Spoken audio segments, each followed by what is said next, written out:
Face au péril climatique, c'est un peu le sommet de la dernière chance. Pendant les 12 jours de réunion de la COP24, les représentants de près de 200 pays seront confrontés à deux défis majeurs. La mise en œuvre de l'accord de Paris et l'approfondissement de ses engagements. Katowice doit réussir. Nous devons donner à Katowice l'élan nécessaire pour que la communauté internationale affiche une ambition accrue pour que, notamment en 2020, les engagements pris à Paris soient renouvelés. Nous devons être sûrs que la hausse des températures ne dépasse pas les 2 degrés d'ici à la fin du siècle, voire qu'elle ne dépasse pas 1,5 degré.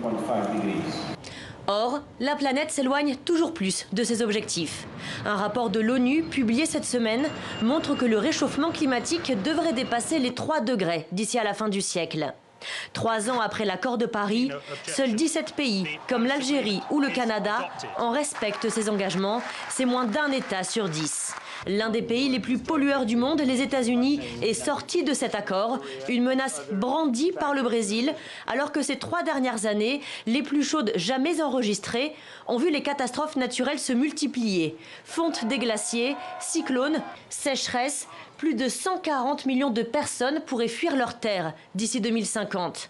Face à cette urgence climatique, seule une trentaine de chefs d'État et de gouvernement a confirmé sa présence lundi pour l'ouverture officielle de la COP24 à Katowice, dans l'une des régions les plus polluées d'Europe.